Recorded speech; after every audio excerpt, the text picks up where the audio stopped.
गौतम बुद्ध 29 वर्ष की अवस्था में अपने सोते हुए पत्नी को और अपने बालक राहुल को छोड़ करके और जंगल की तरफ चल पड़े सत्य की खोज में। और सत्य की खोज में निकलने के उपरांत वो भटकते भटकते अलार कलाम के पास गए और इस तरह से अलार कलाम से उसने शिक्षा लिया। अलार कलाम, इस तरह से गौतम बुद्ध के जो पहले गुरु थे उनका नाम था अलार कलाम, जो सांख्य दर्शन के ज्ञाता थे। लेकिन गौतम बुद्ध उनके पास पहुंचने के बाद सिद्धार्थ जब उनके पास पहुंचे, अलार कलाम के पास पहुंचे, अलार कलाम से ज्ञान प्राप्त किए, लेकिन उस ज्ञान से इनकी आत्मा तृप्त नहीं हुई, उस ज्ञान से संतुष्ट नहीं हुए और फिर ज्ञान की तलाश में सत्य की खोज में भटकने लगे। और इस तरह से ये भटकते भटकते ये गए बोध गया में। बोध गया में इनको वैशाख पूर्णिमा के दिन, वैशाख पूर्णिमा की रात को, वैशाख पूर्णिमा की रात को 35 वर्ष की अवस्था में निरंजना नदी के तट पे, निरंजना नदी के तट पे पीपल वृक्ष के नीचे इनको ज्ञान की प्राप्ति हुई। 35 वर्ष की अवस्था में, 29 वर्ष की अवस्था में इसने घर छोड़ा। 35 वर्ष की अवस्था में कठोर तपस्या के बाद बोध गया में वैशाख पूर्णिमा की रात को निरंजना नदी के तट पे पीपल वृक्ष के नीचे इनको ज्ञान की प्राप्ति हुई। और ज्ञान की प्राप्ति हो जाने के बाद ये अपना उपदेश देने के लिए, प्रथम उपदेश देने के लिए सारनाथ गए। सारनाथ वाराणसी में, बनारस में एक जगह है जिसका प्राचीन नाम ऋषिपत्नम है और उससे भी प्राचीन नाम उसका मृगदाव है। तो कभी कभी विकल्पों में सारनाथ न दे करके ऋषिपत्नम या मृगदाव दे देता है, तो आप उसको भी ट्रिक लगा देंगे। तो इस तरह से गौतम बुद्ध ने अपना पहला उपदेश सारनाथ में, ऋषिपत्नम में आया मृगदाव में दिया।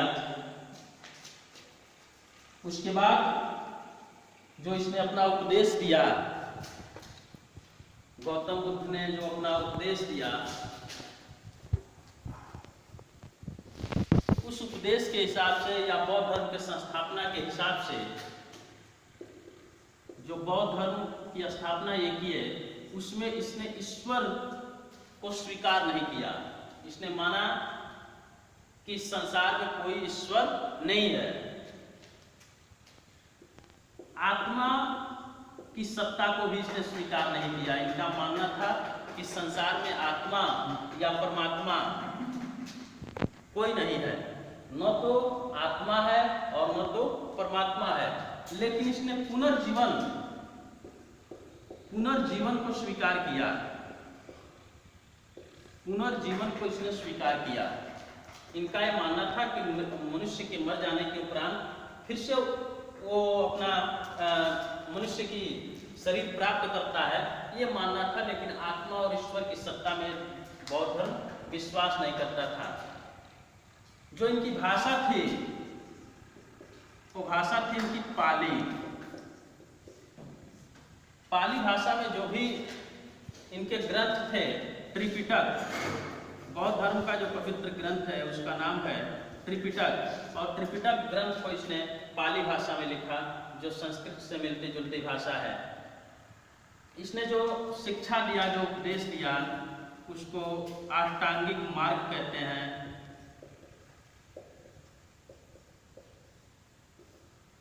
उसको अष्टांगिक मार्ग कहते हैं। और इसके साथ साथ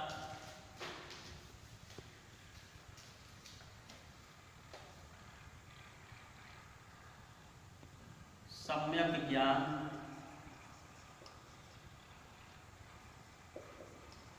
सम्यक आचरण,